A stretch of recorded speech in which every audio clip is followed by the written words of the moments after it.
And welcome to Wisconsin Facet's presentation of Getting and Keeping the First Job. My name is Matthew Zelmer. I am, among other things, the transition coordinator here at Wisconsin Facets. For our purposes, that means that I can provide some further intensive support to families, kids ages 14 and older. We focus mostly on special education issues and concerns of families here at Facets. That's what we're funded to do as a federal Department of Education funded parent training and information center for the state of Wisconsin. But when it comes to employment, that is, as you all know, a vital part of a student with a disability's transition to the adult world following high school. So we guide that as much as we can as it applies to the needs of families in the IEP process.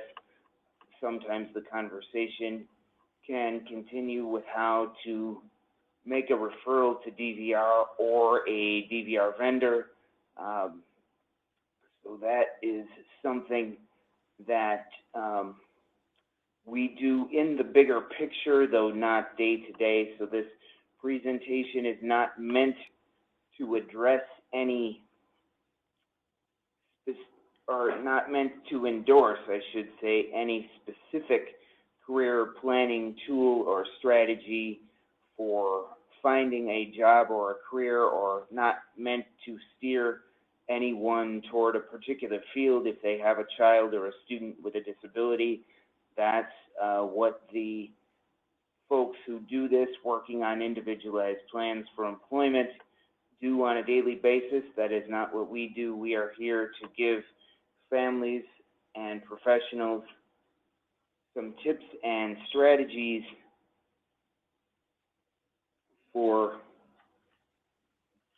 getting a child that first job, as far as how to look and how to match them appropriately with a job or career that they might be interested in based on strengths, weaknesses, their ability to advocate for themselves concerning their disability and how it impacts them, and things of that nature. So moving on to slide 2, the session agenda. This is just a few things that we will cover today. This is meant to be an overview of employment needs, things that people need to know when applying for a job. We will touch on job accommodations, the rights to them, how they play into things in the search process, the interview process, and the act of working itself. We will have a little bit on disability disclosure and the interview process as we go along. Then toward the end, we will take a look at the employer's perspective, and then, as I mentioned, time for questions following the PowerPoint, which is relatively short, as you can see from the handout. So I will try not to spend a lot of time on slides so that we can devote time to specific questions that you may have at the end, particularly today. So slide 3 is just some additional nuggets of what we're going to cover. So we will begin today then with self-awareness and a brief discussion of why it's important for a youth with a disability to know that they have a disability and how it impacts them. So we are now on slide 4. It all begins with self-awareness, and much of this today, including this slide, may seem self-explanatory or intuitive to many of you listening, but to our youth with a disability, if they've not been placed in a situation where A, maybe they haven't been told about their disability or the fact that they have one, or they haven't had to tell someone about it, they don't really know what it is or how to talk about it. And this is something that requires practice. It can begin in small ways, perhaps at a younger age, and you don't ever want to, and we'll get into this more later on, you don't ever want to tell a person who is new to you or is unaware that you have a disability everything right from the start. I don't think any of us would be super comfortable with full disclosure upon first meeting, but it's important to know at least what disability or disabilities a person has and how it impacts us, whether that main environment is school, the workplace, or other key places in the community, such as perhaps a doctor's office, a disability service office of some sort, anything where we will be in a situation where we need to advocate for ourselves about a disability-related need, or we'll have someone with us helping us do that. So the focus of today's presentation, of course, is employment in the workplace as it relates to that. But whatever situation our youth find themselves in, which primarily is going to be school, it's important that they know how their disability impacts them. And for our day-to-day work here at Wisconsin Facets, there's always going to be someone around at the high school level, whether it's our teachers in school, our special ed case manager, other people working with us to implement our IEP, and then when we get home, mom or dad and other support people are usually around, so maybe the kids aren't in a whole lot of places where they have to take on a large self-advocate's role, but it is crucial that they begin to do that, particularly as we get older and schools may begin to fade support in preparation for the quote-unquote real world as we get our young people ready for some environments when some of those security blankets, so to speak, will be removed. So as we move on to slide 5, we get into the area of career planning. And the disclaimer here is that this applies, everything on this slide will apply to all individuals seeking to get and keep employment. We all need to ask ourselves these questions, but that disability awareness piece we talked about previously is just added to the list of things that our young people with disabilities need to keep in mind when beginning a job search. So that first question, what is your dream job? We all have one of those, right? Maybe some of us listening today are in it. If that's the case, that's wonderful.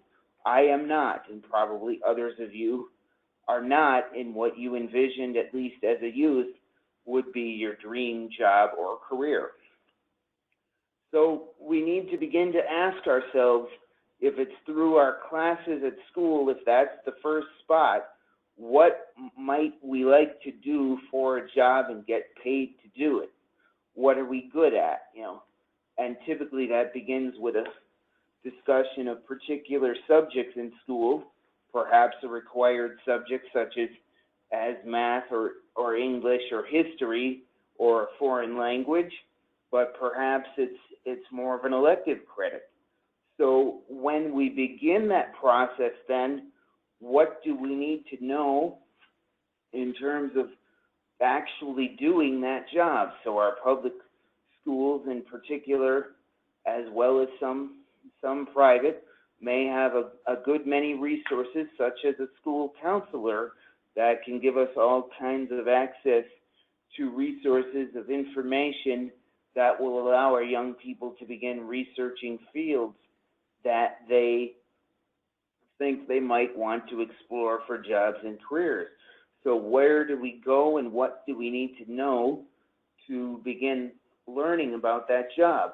As I mentioned, our classes in school, and the older we get, I think this comes into play more with our 4-year plans over the course of high school, and perhaps choosing an elective option that allows us to explore something we think we may be good at and or interested in terms of what do we want to spend our sort of free choice time on that is allowing us to explore through trial and error what it is that we may want to do. A lot of electives today may involve technology or visual arts, things that youth may use and do a lot recreationally, that they want to explore for skill and talent that they may be able to position themselves to get paid and break into a field and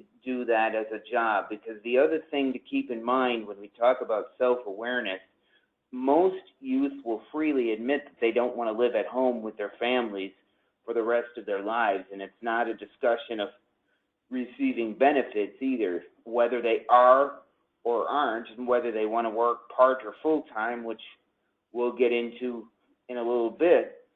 They nearly all want to gain employment so that they can earn a paycheck and give themselves that source of confidence and positive self-esteem so that they feel like they have that purpose, as typically, especially when they move into young adult and adult life. So other questions, though, when it comes to career planning, some things some of us may not think that much about, but do you like to work inside or outside? If you like to do hands-on work or you don't want to sit at a desk all day, you may explore fields that work more outside, such as construction or something, gardening, things of that nature. It's all about knowing who you are and what your preferences are for a job. As I mentioned, do you like to work with your hands or do you like to work with computers? And, some people like the continuity and the routine of office desk jobs every day. Is that something that you want? Some of this gets into what the motivation for the job is, whether it's more intrinsic or if there's a financial motivation. You may want to, when you're researching, match,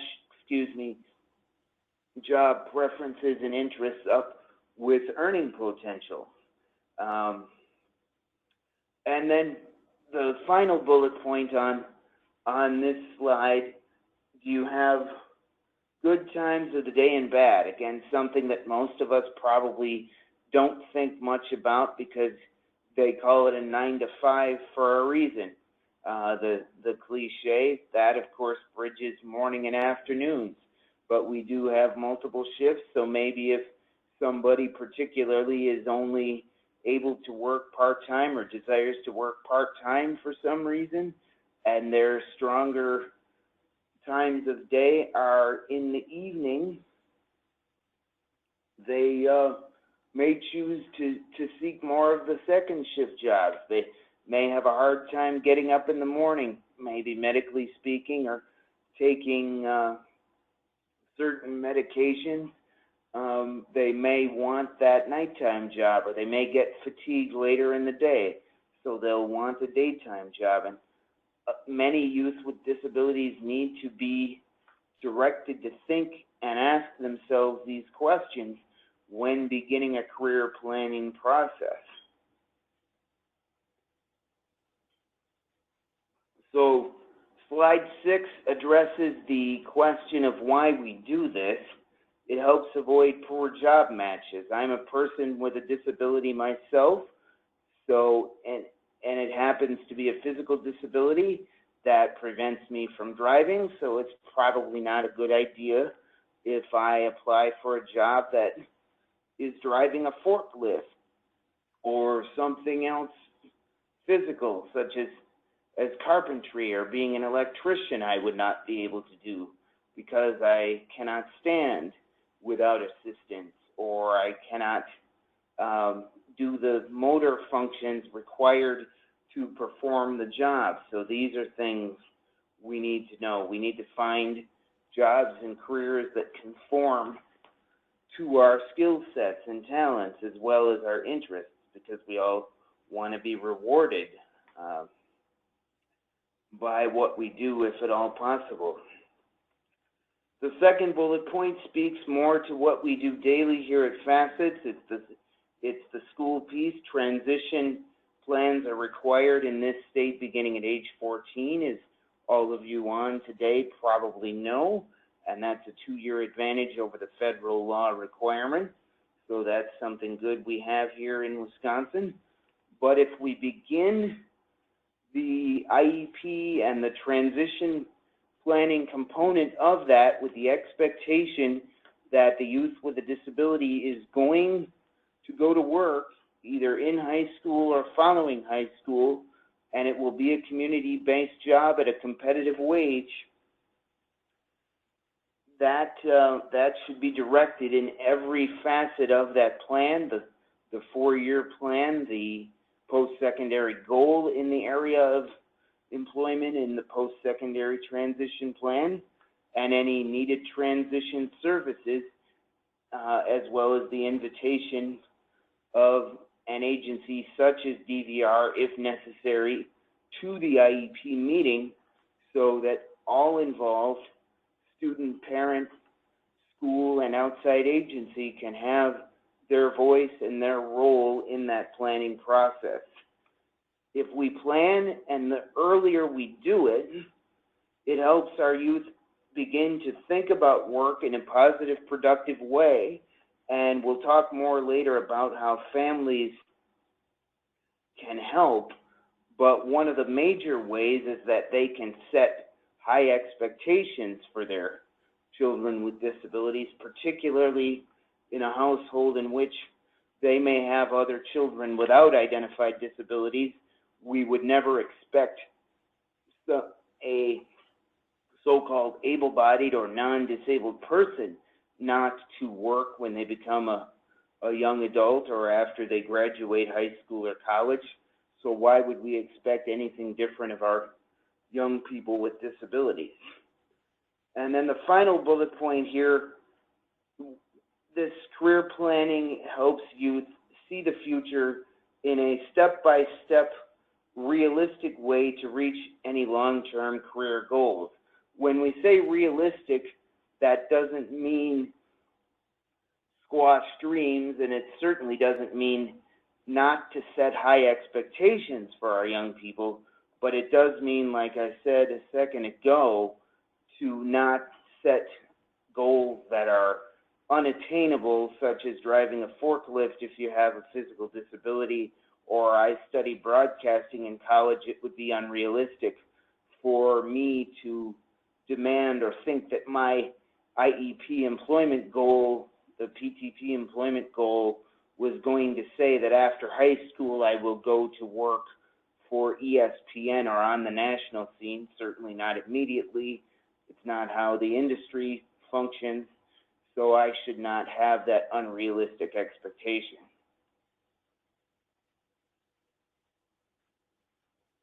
So how families can help. As I mentioned earlier, the key point in my view is to maintain high expectations of our youth and set similar expectations.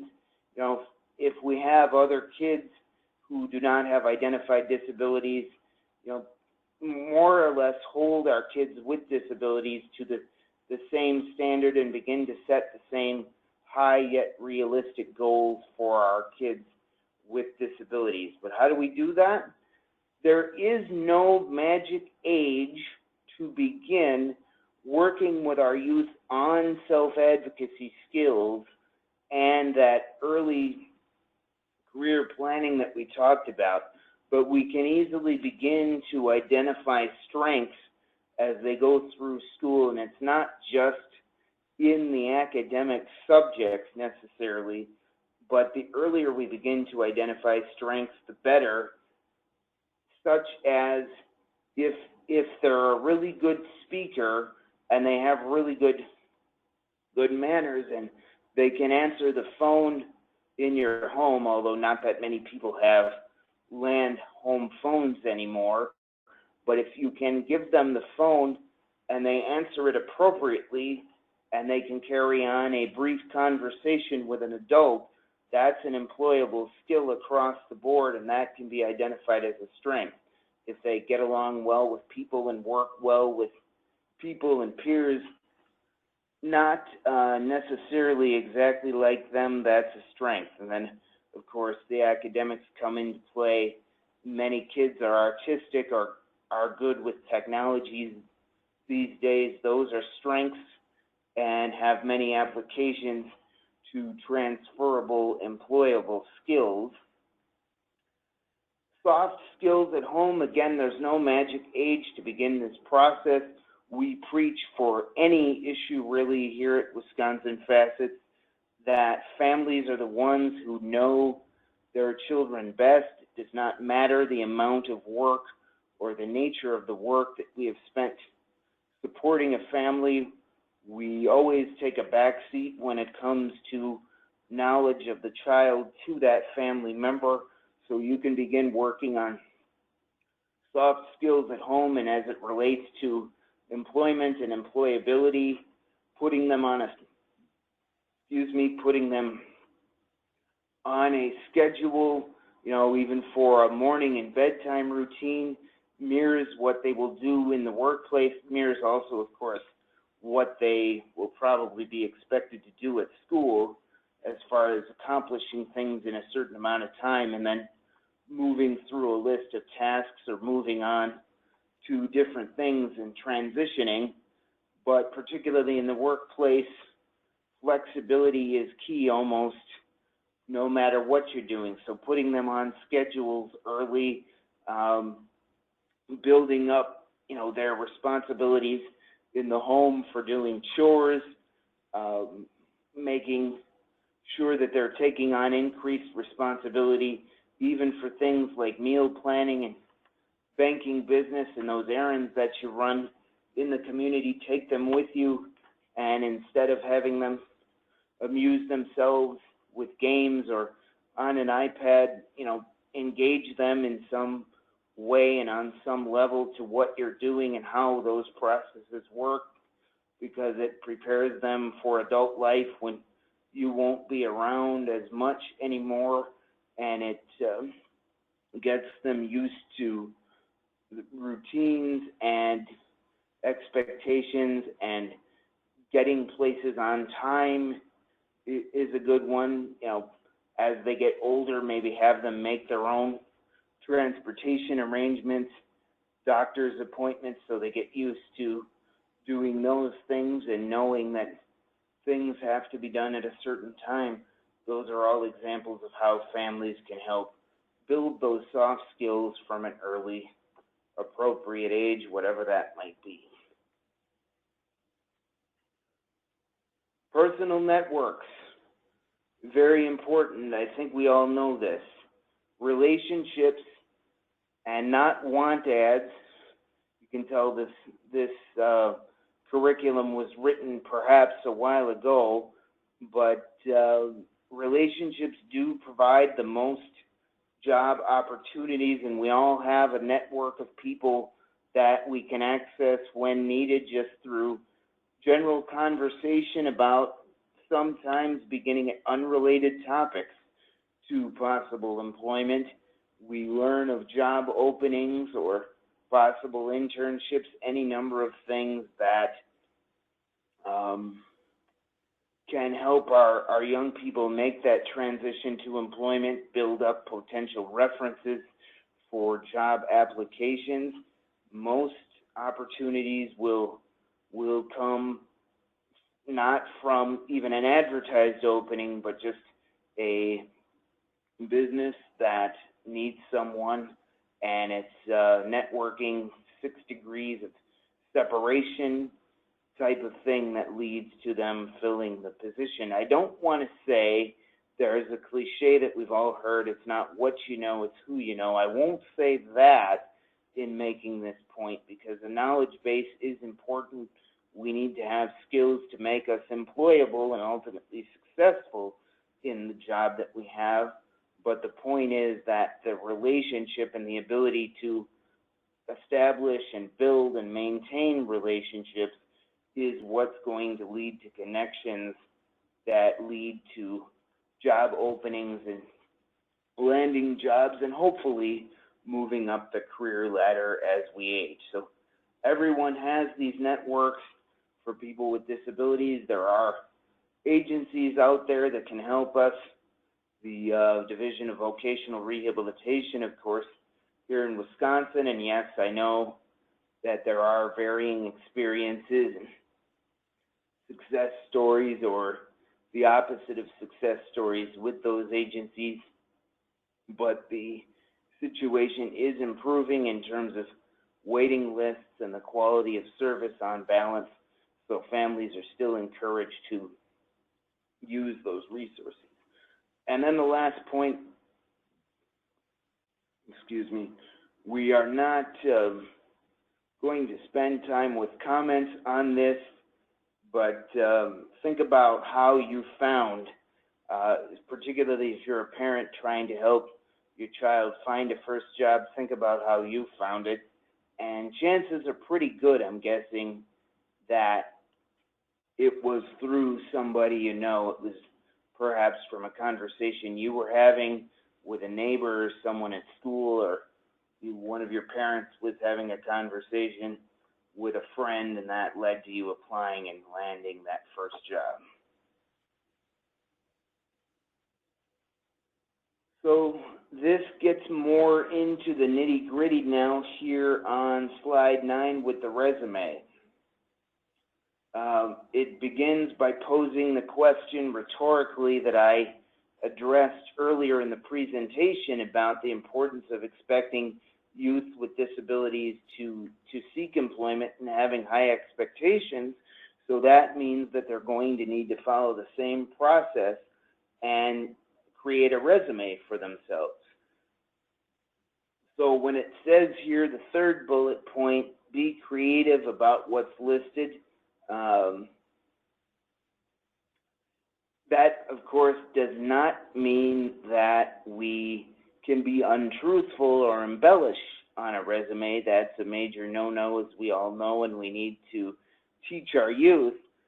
But it does mean that resume listings are not limited to paid employment. And we'll talk about volunteering in a little more detail shortly, but a volunteer experience is a great resume builder.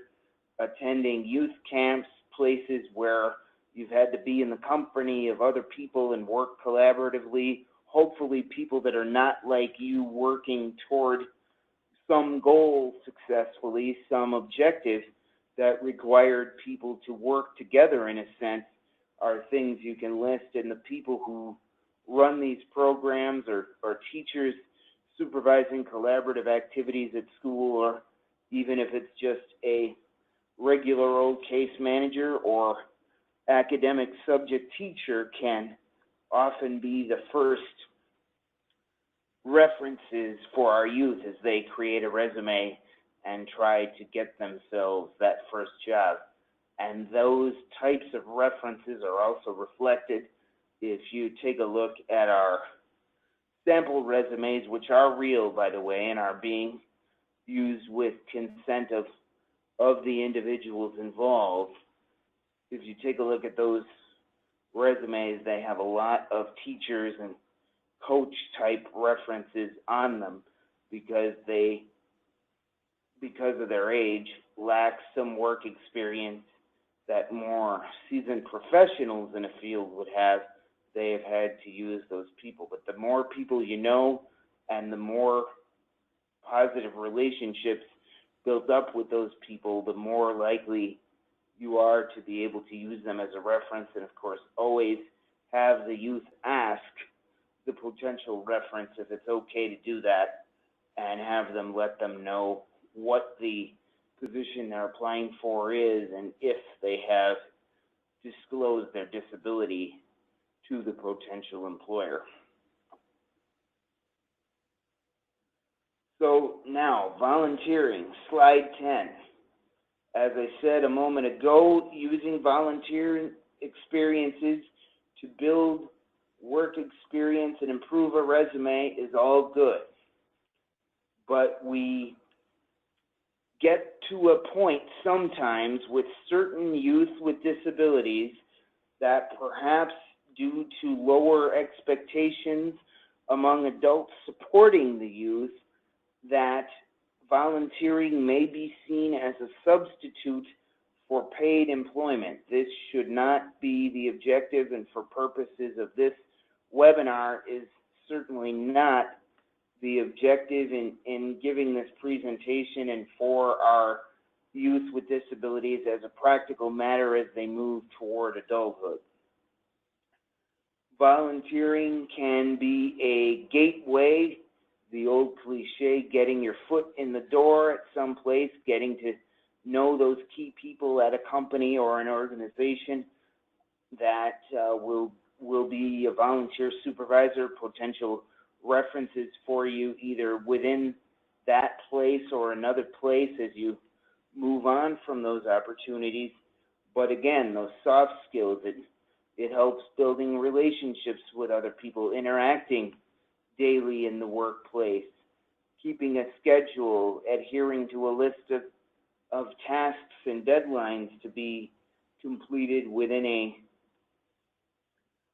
a job setting, so that our employers can see, do these people really want to work, and what kind of thing do they contribute to the culture of my company or my agency? Do people enjoy being around them? Do they contribute to our product or our goals?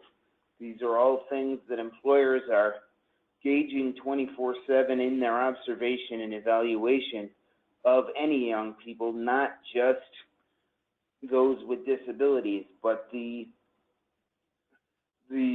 research shows that youth with disabilities do want to work despite maybe their struggles in landing those paid employment opportunities. But I think all of us listening today know that the unemployment rates are much, much higher for those with disabilities, generally speaking.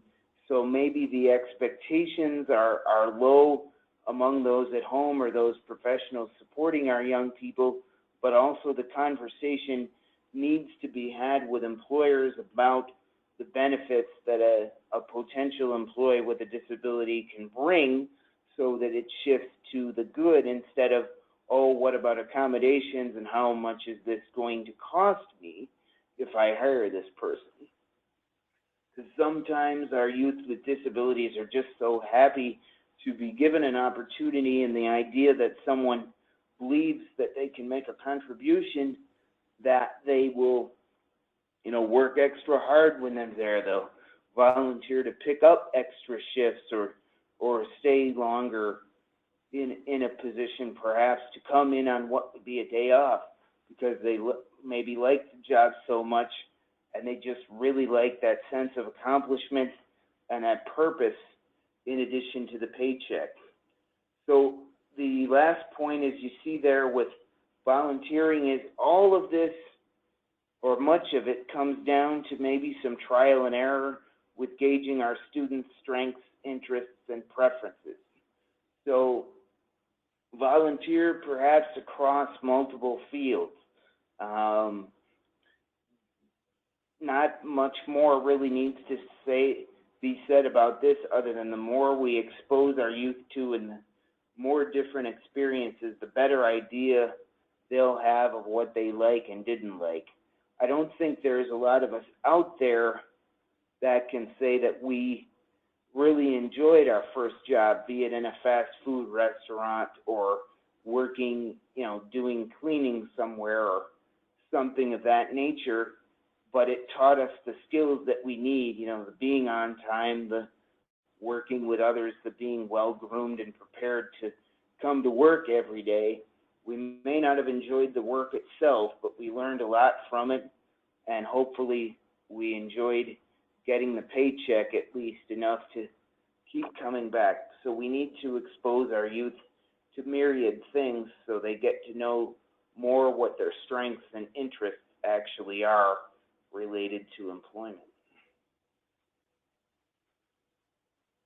So job accommodations, of course, there are laws that protect individuals with disabilities in schools and in the workplace. Mostly that takes the form in the adult world of the Americans with Disabilities Act in 1990, and we are not legal services here at Wisconsin Facets and don't deal in this directly, but the definition of accommodations is they are things that must be given to or done for or with a person with a disability to allow them to perform the essential functions of a given job.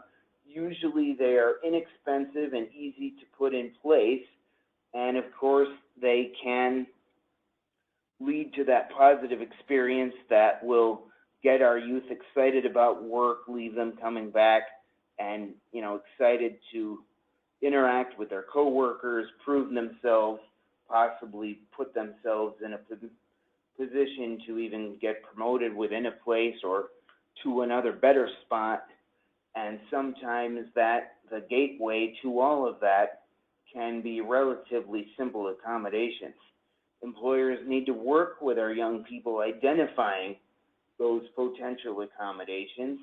And the last point, to tie it back to the whole big self-advocacy component,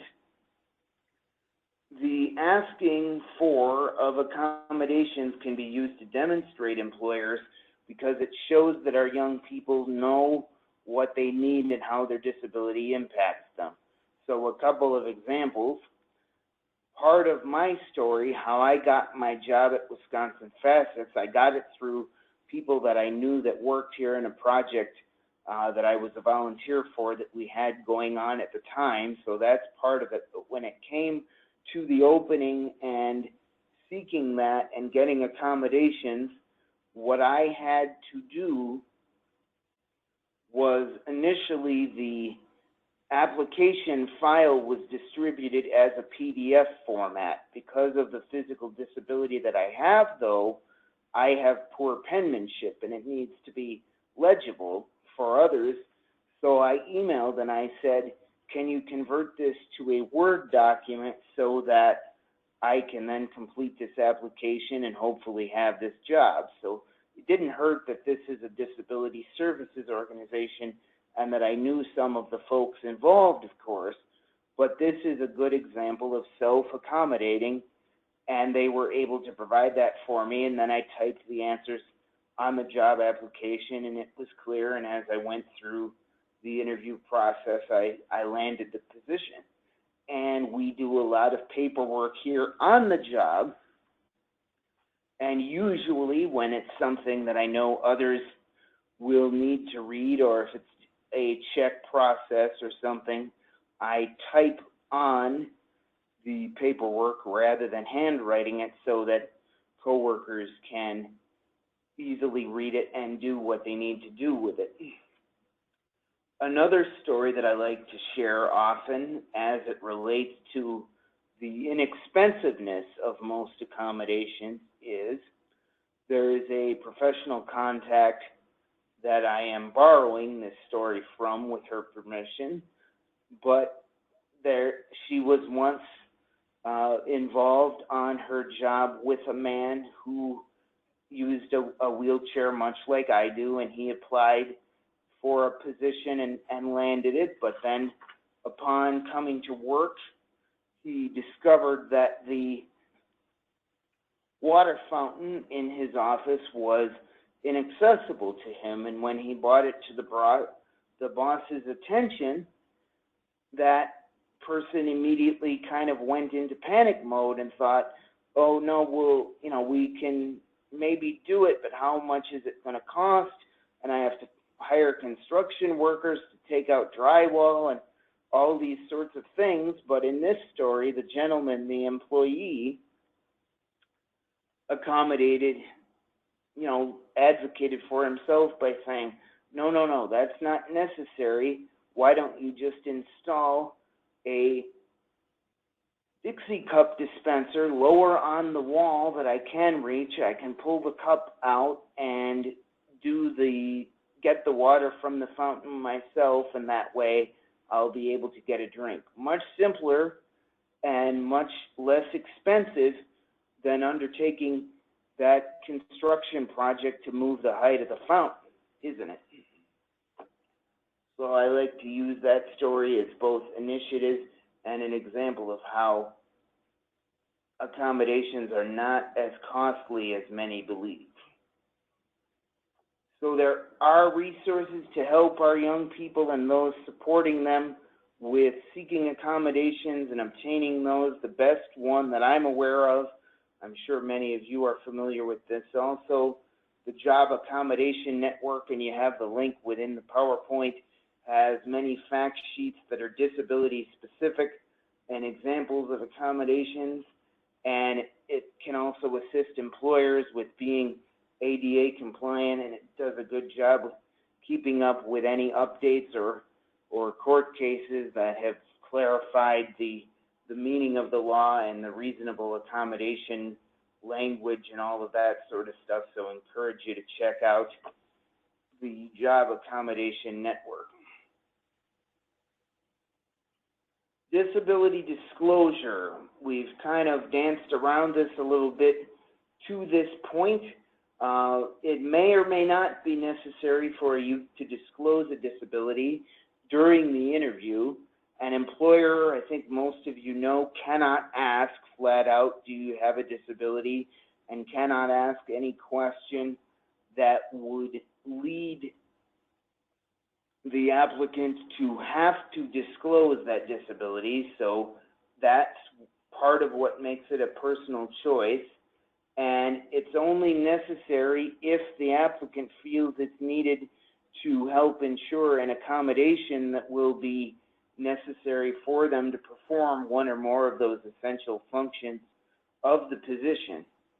The best resource out there, it's a long resource, many, many pages, but it does a good job of being youth-friendly, and it's broken down into sections so that educators and parents and other professionals can cherry pick the most appropriate exercises or lessons within it to work with our youth on and get them ready for how and when and why to disclose their disabilities so that they'll be able to talk to an employer and or coworkers for the purpose of receiving accommodations and just being generally comfortable in the workplace. So that is a highly recommended resource, and if any of you are unfamiliar, you have the link provided in the PowerPoint. The interview. When I get an opportunity to do this session in person, I like to do a role play of a good and bad interview with an audience volunteer or co-presenter, but practicing an interview is never a bad thing. You practice the basics of, the basic questions of, the tell me about yourself, the why do you want to work here, what is something you're good at, describe a time that you've handled a difficult situation, those situations. But the most important thing for the applicant is to focus on strength and not the disability. And that disclosure piece that we just got through talking about, and I kind of addressed this in the beginning, avoid giving the complete picture, giving too much information within the answer to a question of what the impact of that is going to be.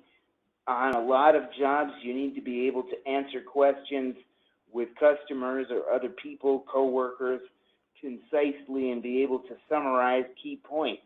So that's pretty much what the interviewer will look for in that setting. And this is something that everybody has been through, so we can use our personal experiences, both good and bad, to coach our young people. And if working with DVR and or DVR vendors, they have people that can help prepare our young people with disabilities for those interviews as well. Parents or service providers, though, have no legal right to take part in the interview. They may. It would have to be cleared ahead of time. with the employer, and also, just as importantly, if not more so, make sure that the youth applicant is okay with that as well. If they have been sufficiently prepped and think they can handle it on their own, I would highly encourage that to be the case for the interview, because in the workplace, you're not going to be there all the time. So it helps foster that independence right away as it relates to the job. So the employer's perspective, this slide, of course, would be helped if we had a business owner as part of the webinar that could lend their input directly to this. But I think all of these points are fairly self-explanatory and extremely valid for things employers are looking for. And much of this has been covered. Employers, I think, ultimately just want somebody who genuinely wants to be in the job, at the company, in the organization, will show up on time, do their job with minimal supervision, and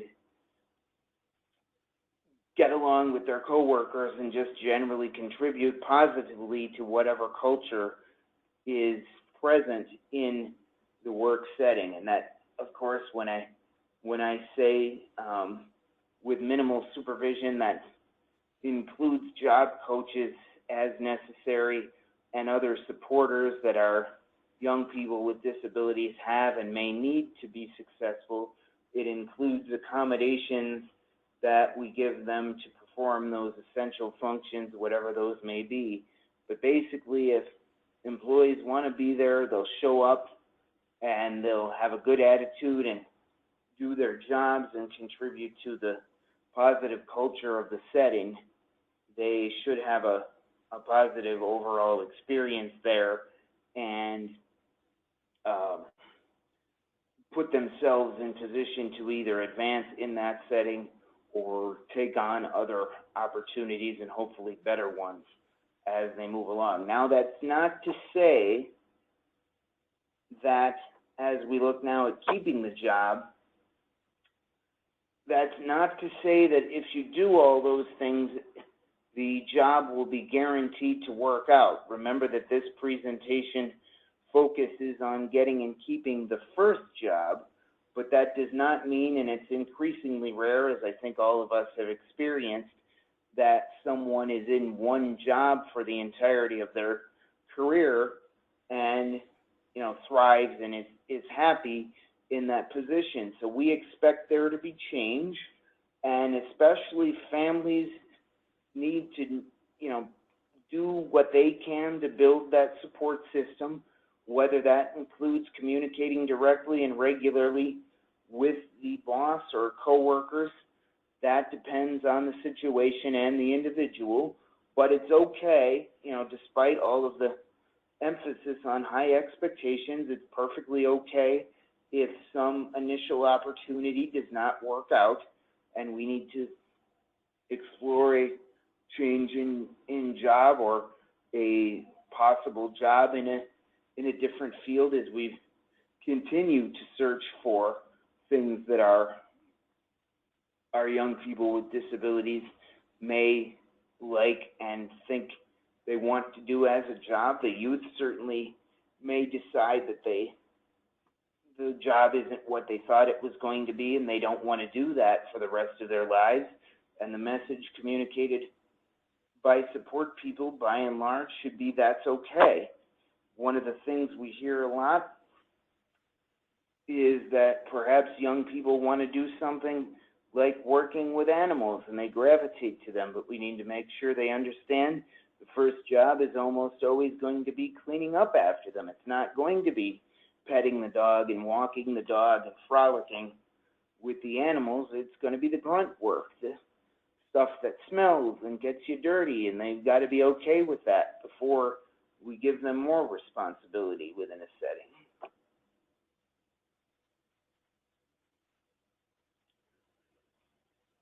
So this is really the last slide of content in the presentation, just a few nuggets of of additional advice that practice filling out job applications is key, and that is, there's more opportunities to do that than ever before, whether that's supported by an employment professional in the disability services sector or just done at home for practice. Many applications are online, but it could be an accommodation, certainly, if a worker wants to apply for a job and needs that paper application. That's an example of a reasonable accommodation. Transportation is key in planning for that, because we need to be able to get to and from a job, and mom or dad may always not be around to take care of that, so explore public transportation, carpooling if necessary. All of this really concerns disability management, all of those soft skills and good times of day and bad, medication management, medical needs, the things we talked about earlier really all fall under that disability management umbrella.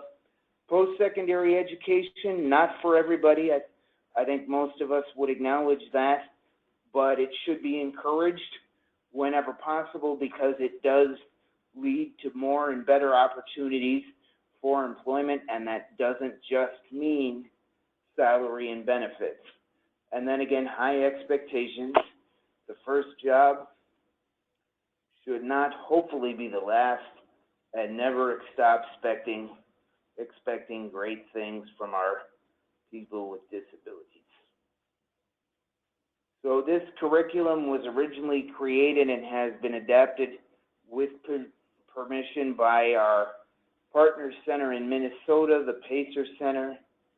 You have their contact information, or if you'd like to go to the website and download the original presentation, and then you have my specific contact information here at Facet.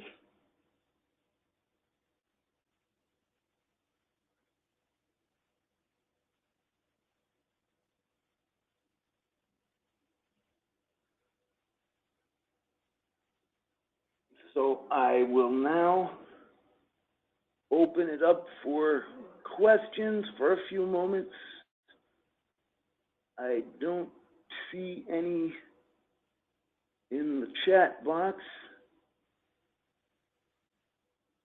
I can also unmute people.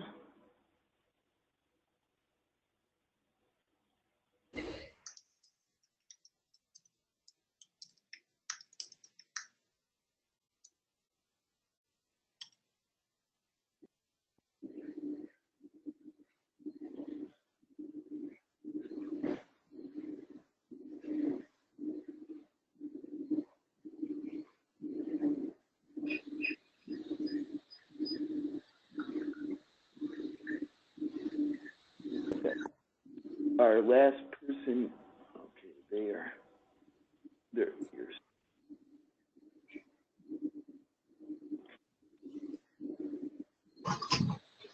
All right, we have a question of how can teachers help see beyond their disability. That is, as you know, I think it's a pretty broad question. The first is that we have to let them know that there are many things that, I'll use this word advisedly, despite the disability or disabilities, there are probably many things that this student or students are good at, and we need to emphasize those things as it relates not only to jobs and careers, but their success in school and with peers and even doing leisure activities. So this is probably going to be a long process with most of our youth, as well as I suspect the students that you may be asking about. But the key is to begin these conversations early and have them open-minded, and as also the IEP process along, begin to encourage them to participate more in that process gradually, so that they can see how it's all together. going to stop the recording now. So there's self-advocacy curriculums